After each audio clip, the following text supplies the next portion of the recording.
Don't touch the food? You're not family, my mom yelled at my fiancé during the $8,000 dinner I paid for. Then enjoy your retirement without my money, I snapped, while canceling the $38,000 cruise I gifted her and cutting them off forever. A few days later, she showed up screaming on my porch. Hey everyone, before we jump into today's video, I need your help. We've noticed the channel is losing some traction, and subscribing is one of the best ways you can support us. It's quick, free, and it helps us keep bringing you awesome content. Your support means the world. Let's keep this channel growing together. Thanks so much. Now let's start the video. Sup Reddit.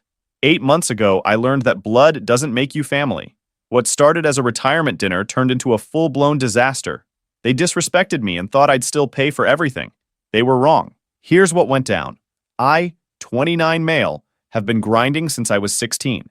Started working summers doing basic plumbing repairs for my neighbor, who owned a small contracting business. Spent 4 years learning everything: residential, commercial, emergency calls at 3 a.m. when someone's basement was flooding. Saved every dollar I could while living in a studio apartment that barely fit my bed and a mini fridge. Those early years taught me the value of every dollar. While my high school friends were blowing money on concerts and parties, I was learning pipe fitting and drain cleaning. Spent weekends at supply houses memorizing part numbers and building relationships with wholesalers. 5 years ago, I took out a $45,000 business loan and started my plumbing company. First year was brutal, living off ramen and peanut butter sandwiches, sleeping in my van between jobs to save gas money. Had exactly $300 in my checking account when I landed my first major commercial contract, a restaurant chain that needed all their locations serviced. That contract changed everything. Steady monthly income of $8,500 for maintenance and emergency calls across 12 locations. Gave me the cash flow to hire my first employee and buy better equipment. Word spread through the restaurant industry, and suddenly I was the go-to guy for commercial kitchen plumbing disasters. Now I've got 3 trucks, a 2,500 square foot shop, and I'm pulling in around $180,000 annually. My business partner Sam handles the commercial side, while I focus on residential and emergency calls. We've got 2 apprentices learning the trade, and I'm looking at buying the building we rent next year. The shop's got a full machine room where we fabricate custom fittings, and I just dropped $15,000 on a new pipe threading machine that cuts job time in half. My personal truck's a loaded F-250 Super Duty with all the contractor packages, toolboxes, ladder racks, auxiliary lighting.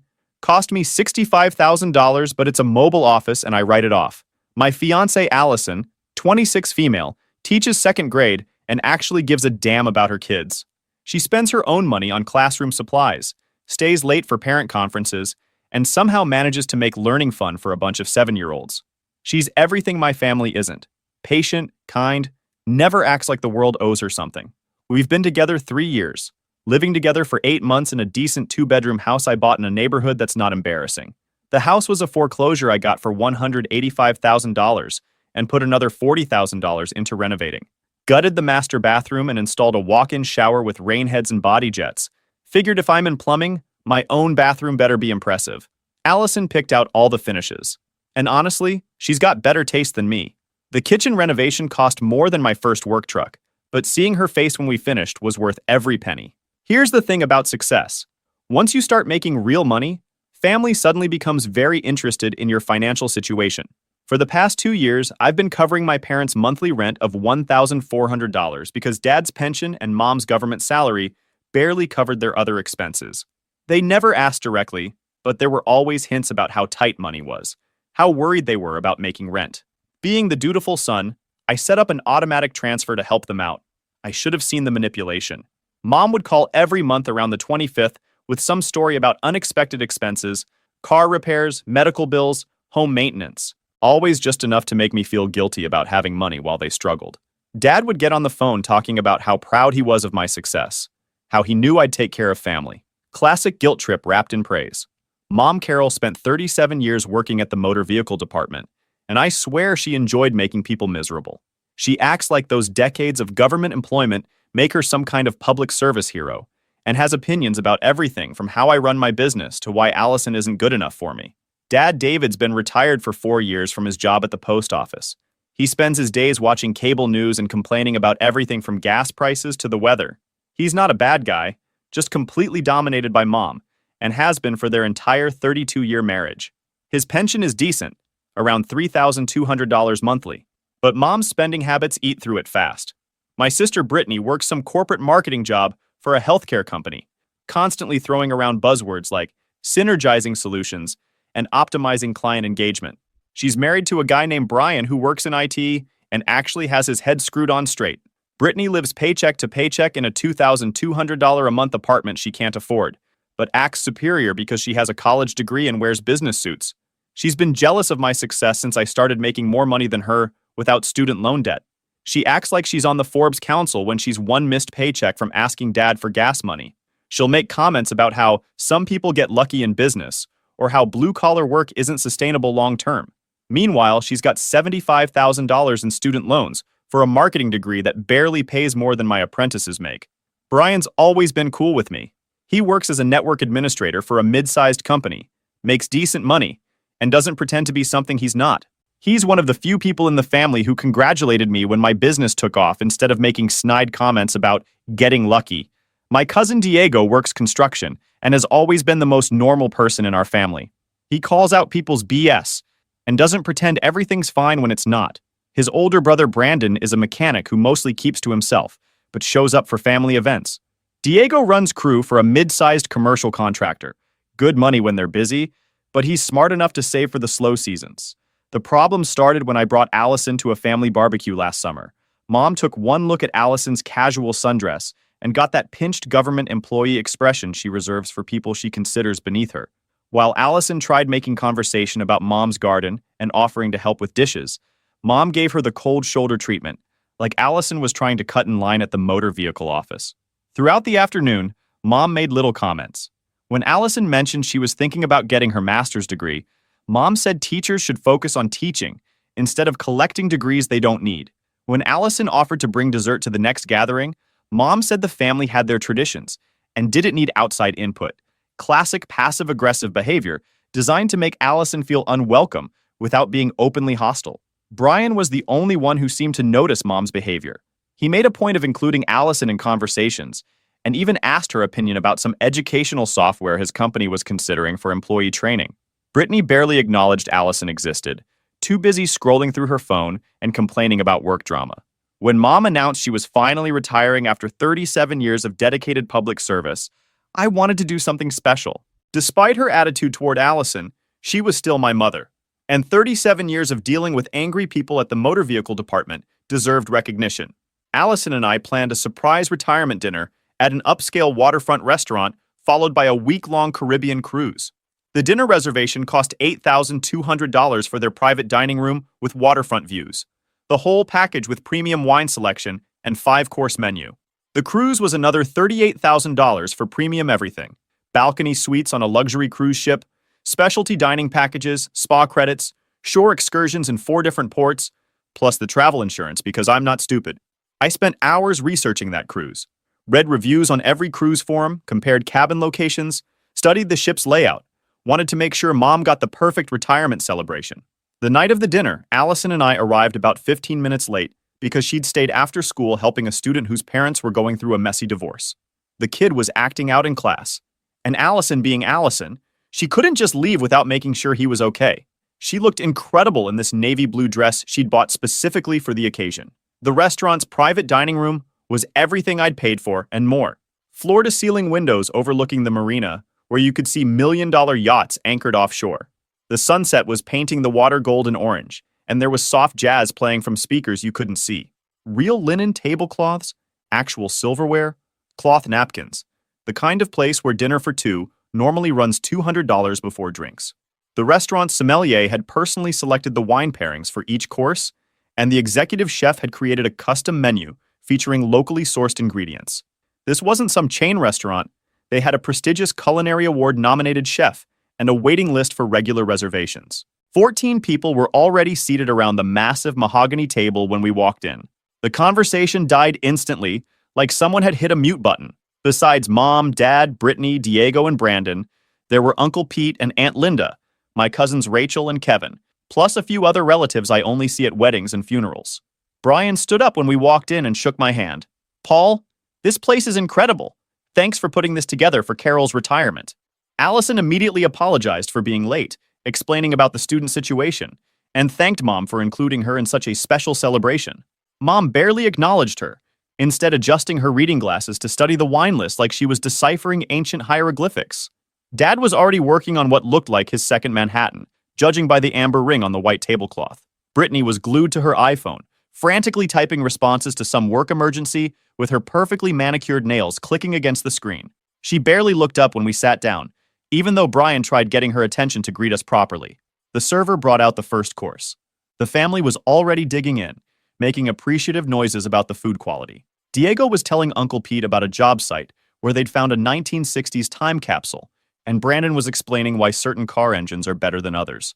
Brian was asking Dad about his post office stories, actually listening and engaging like a normal person. Allison reached for one of the mushrooms, literally the closest appetizer to her seat, and that's when Mom decided to demonstrate exactly how entitled and nasty she could be. "Don't touch those. Those are for family only." The words cut through the dinner conversation like a chainsaw through plywood. Every single person at that table stopped talking instantly. Even the server, who was refilling water glasses at the far end of the table, stopped moving and stared. Allison's hand stopped inches from the platter, her face going bright red. Not angry red, but the deep, mortifying red of someone who just got publicly humiliated in front of 14 people. Brian looked absolutely horrified. "Aunt Carol, what are you talking about? Allison's practically family already." Mom stared directly at Allison with pure contempt, while deliberately reaching across the table to grab the exact mushroom Allison had been going for. She bit into it while maintaining eye contact, chewing slowly and methodically, like she was marking her territory. Fiancé isn't wife. Wife isn't blood. There's always been a hierarchy in this family, and some people need to learn their place. Diego, who'd been quietly nursing a beer and watching this unfold, grabbed 3 mushrooms and placed them directly on Allison's plate with enough force to make the silverware rattle. "There you go, Jess. Family privilege officially activated." Brittany finally looked up from her phone, saw what was happening, and instead of defending Allison, she smirked. Actually smirked like watching someone get humiliated was entertaining. The woman had just watched her aunt publicly degrade another human being, and found it amusing. I looked around that table waiting for someone, anyone, to call out Mom's behavior. Dad was suddenly fascinated by his Caesar salad. Uncle Pete was reading the wine list like it contained state secrets. Allison whispered that she wasn't really hungry anymore, and something inside me snapped. I stood up so fast my chair scraped against the hardwood floor. "Allison, we're leaving, now." Mom didn't even look up from her plate, cutting into the complimentary bread with surgical precision. "Sit down, Paul. Don't embarrass yourself over something so trivial." "I embarrass myself? You just humiliated my fiancé at a dinner I'm paying $8,200 for, and you're worried about me embarrassing myself?" That got her attention. She looked up with this expression like I'd just spoken a foreign language. "You invited us to celebrate my retirement. This is my celebration dinner." "This was your celebration dinner. Past tense. Enjoy paying the check." Diego stood up too, dropping his napkin on his plate. "You know what? I'm done too. This is seriously messed up behavior, even for this family." Brian pushed back from the table and grabbed Brittany's arm. "We're leaving too. This is completely inappropriate."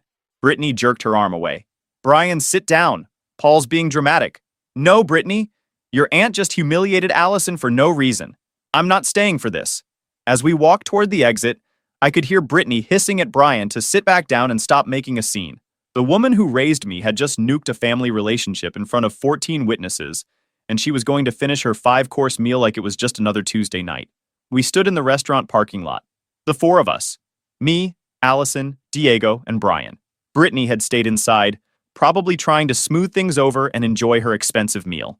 Brian looked absolutely mortified by the whole situation. "Paul, I'm so sorry about what just happened in there.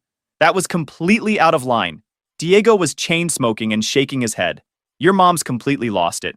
I've seen petty family drama before, but that was next-level cruel. She just humiliated Allison at a dinner you're dropping $8,000 on." Brian pulled out his phone. "I'm calling a rideshare. Brittany can find her own way home if she wants to stay and finish dinner with people who think treating others like garbage is acceptable." That's when I remembered the cruise. The $38,000 surprise sitting in my email inbox. 7 days on a luxury cruise ship, premium balcony suites with private verandas, unlimited specialty dining packages, spa credits, shore excursions in Cozumel, Jamaica, Grand Cayman, and Costa Maya. I pulled out my phone and called the restaurant first. The manager was surprisingly understanding when I explained there was a family emergency and I needed to leave. Sir, has your party consumed any food or beverages this evening? They're probably still working on the appetizer course, and I'm sure they'll finish the whole meal. In that case, we can process a partial refund for the unused portions, but there will be charges for what's been consumed and the room reservation fee. Fine. Just make sure I'm not paying for the full evening when half the party left after 20 minutes. The cruise cancellation took 31 minutes on hold. When I finally reached the cruise line, the representative walked me through their cancellation policy. Since I was canceling more than 45 days prior to departure, the fee was $600 total. The remaining $37,400 would be refunded within 10 to 14 business days. Cancel everything. The whole booking. Allison stared at me with wide eyes.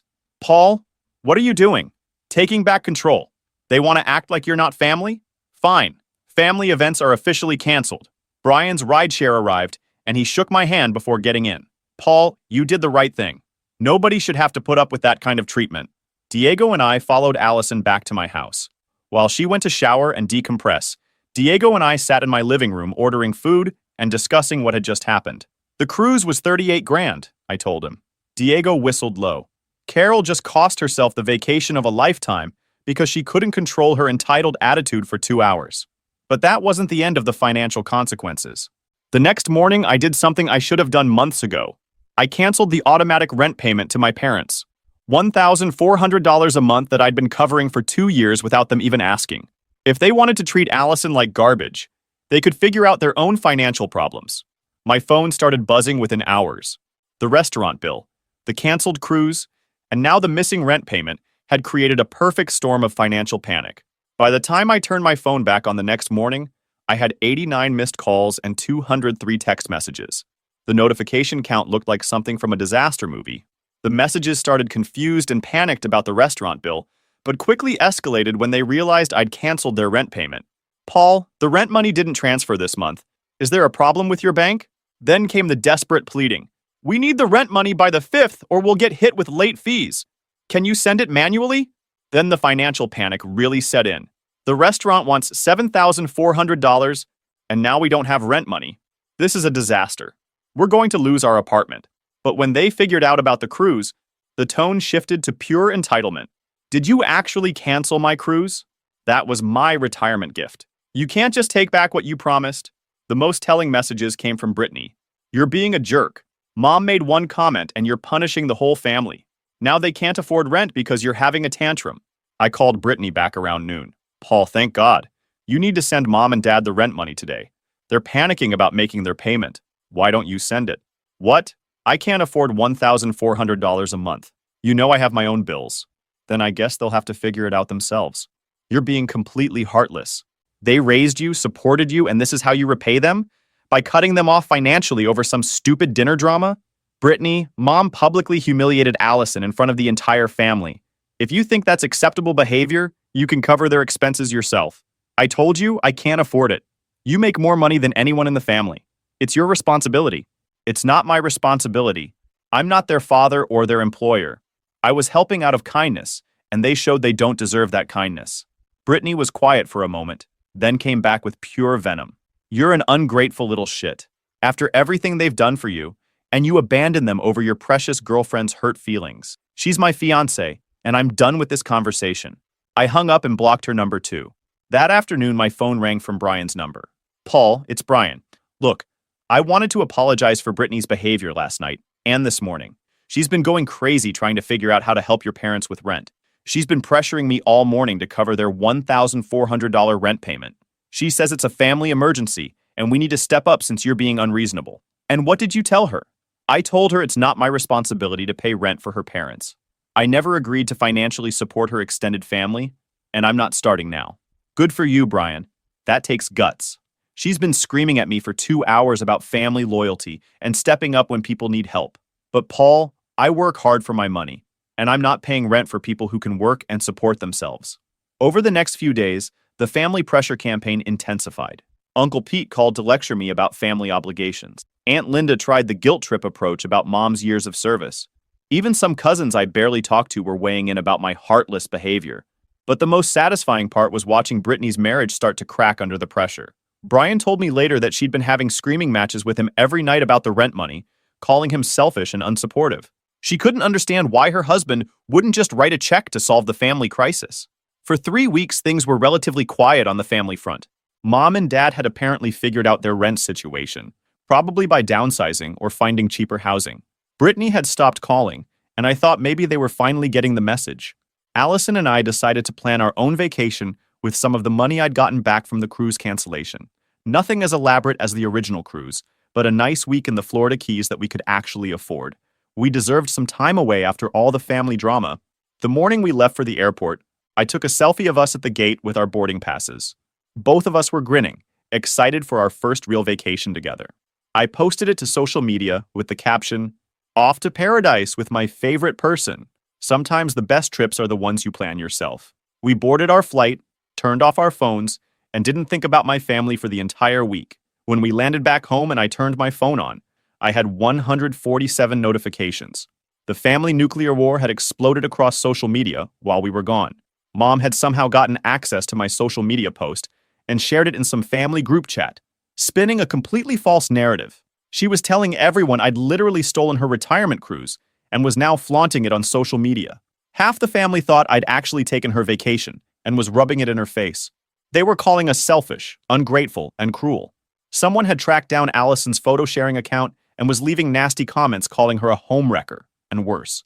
Her school email was getting hate mail from fake accounts. Mom was telling everyone I'd stolen her retirement cruise and abandoned my parents financially without mentioning that I'd paid for everything, canceled it after she disrespected Allison, or that this was our own vacation we'd planned with our own money. Diego called while I was scrolling through the chaos. The family's completely losing it. Carol posted that you stole her retirement cruise and cut off your parents financially to spite them. Now half the family thinks you're some kind of monster. Should I post the truth? I already did. Posted screenshots of the restaurant receipts with your name on them, told everyone exactly what happened at dinner and why you canceled everything. About half the family is backing off now that they know the real story. And the other half? Still Team Carol. They think Allison's a homewrecker, and you're completely whipped. Despite the social media war, Allison and I had enjoyed our time in the Keys. Amazing beaches, incredible seafood, and being away from people who think financial manipulation is acceptable, family behavior was exactly what we needed. We got back from the Keys on Sunday afternoon, both of us exhausted from the trip and the ongoing family social media war. Allison decided to stay home Monday with a stress headache while I headed out to my first job of the week. It was a major emergency call, a burst pipe in someone's basement that was flooding their finished rec room. The kind of job that pays well, but leaves you covered in pipe muck. I had to replace about 20 feet of copper piping and install a new water heater. Around 2:30 p.m., I was shoulder deep in pipes when my phone rang. Allison's name on the screen with her contact photo. "Hey babe, what's Paul?" Her voice was shaking, barely above a whisper, filled with pure terror. "You need to come home right now, please." The tone made my blood run cold. She was absolutely terrified. "What's wrong? What happened?" "Your mom, she came over. Paul, please just get home." The line went dead. I dropped my tools and ran to my truck, leaving the homeowner's basement half flooded with equipment scattered everywhere. I found Allison in the kitchen with frozen corn pressed against her left arm. Her hair was messed up, pulled from its ponytail. Her favorite blue t-shirt was torn at the shoulder seam, and there were dark red finger marks on her neck. Jesus Christ, what happened? There was a dark purple bruise from her wrist to her elbow, the kind you get when someone grabs and twists hard enough to damage tissue. Allison tried staying calm. Your mom showed up about an hour and a half ago, pounding on the door and screaming about the vacation and money. When I opened it, she completely lost it. Started screaming about how I ruined her life, stole her retirement, turned you against your family. She put her hands on you. She pushed her way in and grabbed my arm, shaking me, calling me a manipulative bitch who didn't deserve you. When I told her to leave, she wouldn't. She tried to punch me in the face, but I ducked and she hit the doorframe. That's when she grabbed my throat and said she was going to teach me what happens to women who break up families. How did you get her to leave? Mrs. Patterson next door heard the screaming and threatened to call police. That's the only reason she let go and stormed out.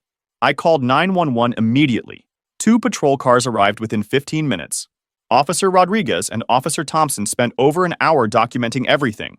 Photographs of Allison's injuries, witness statements from Mrs. Patterson, evidence of the assault.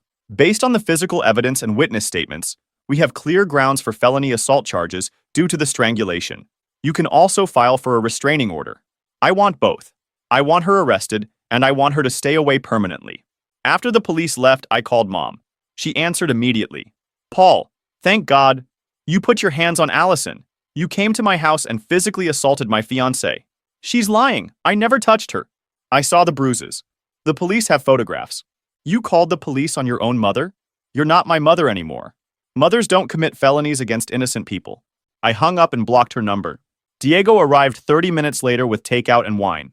He took one look at Allison's bruises, and his face went dark. Carol's completely lost her mind. This is straight-up criminal behavior. The police said she'll probably be arrested tomorrow. Good. What she did is absolutely unforgivable. Mom was arrested Tuesday morning and charged with felony assault. The restraining order was approved Wednesday. By Thursday, the entire extended family knew exactly what had happened. Brittany tried rallying support for Mom, while Diego posted photos of Allison's bruises in the family group chat. Uncle Pete said family business should stay private, so Diego asked if he'd feel the same way if someone assaulted his daughter. The biggest shock came Friday evening when Dad showed up at my house. He looked like he'd aged 15 years in 1 week. Bloodshot eyes, messy hair, wrinkled clothes. Paul, I'm so sorry. Listen. Then he dropped the bomb. Your mother. She crossed the line. I filed for divorce yesterday. Neither Allison nor I had expected that. When the police called and told me what she'd done, I've been married to that woman for 32 years, and I've never been more ashamed. He looked at Allison with tears in his eyes. I failed you both. I should have stood up to her years ago. Why didn't you? Allison asked. Because it was easier to stay quiet than deal with her tantrums. When I saw those police photos, I realized I'd been married to an abuser. But the real satisfaction came from watching the financial and social consequences destroy both Mom and Brittany's lives. Mom's arrest made the local newspaper with her mugshot prominently displayed. The headline read, "Former Motor Vehicle Department employee charged with felony assault." And everyone she'd worked with for 37 years saw it.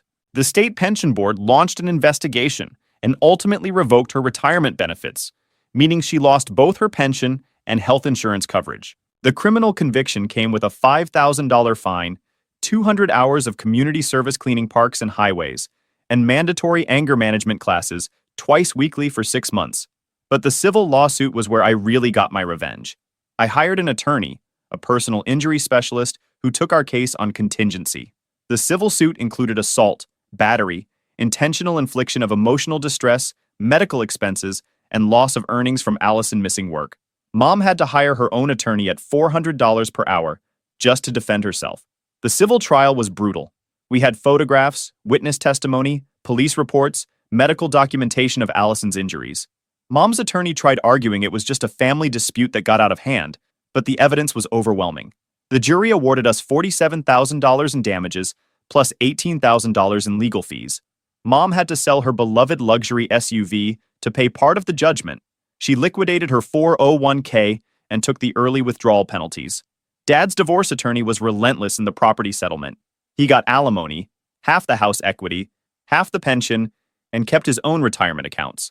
The divorce left Mom financially devastated. 6 months later, Mom was living in a shabby one-bedroom apartment in a bad part of town, working part-time at a big-box retailer's stocking shelves because no government agency would hire her with a felony assault conviction. She lost all her motor vehicle department friends, who saw the mugshot. Most of the extended family sided with Dad and me, and Brittany was her only remaining supporter. But Brittany's downfall was even more satisfying and took longer to develop. The constant fighting with Brian about money and family loyalty had been slowly destroying their marriage for months. She kept pressuring him to help financially support our parents, calling him selfish and unsupportive when he refused.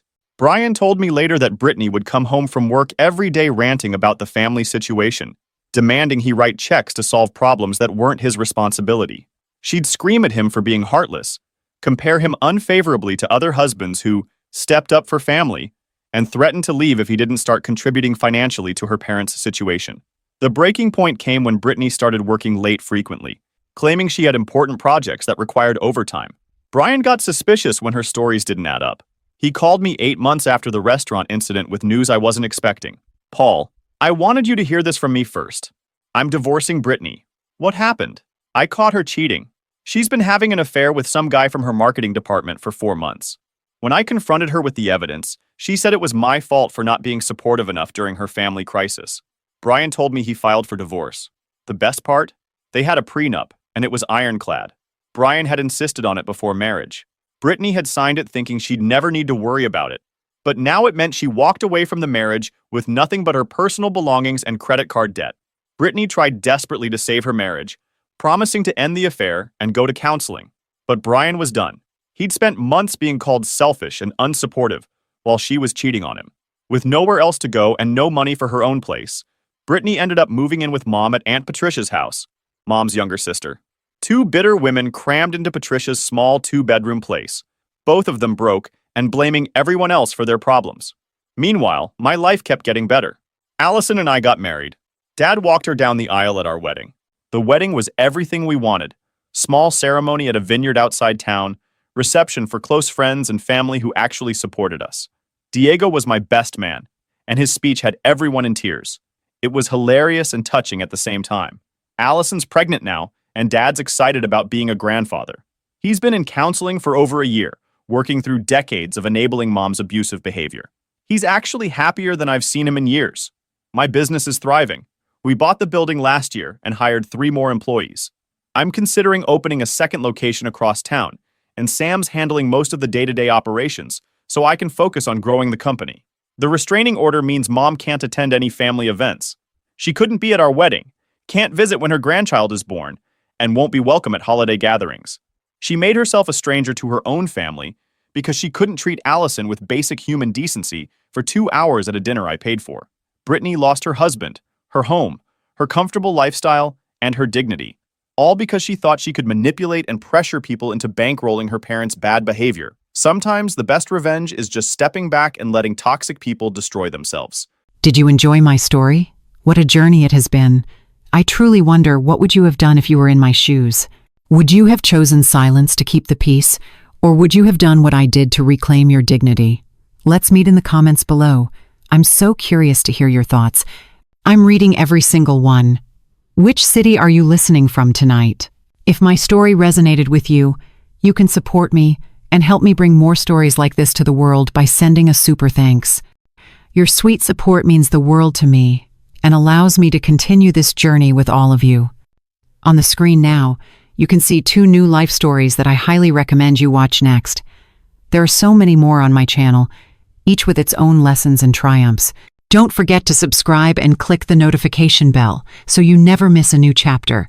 Thank you for being here with me. Until the next story, with love and respect.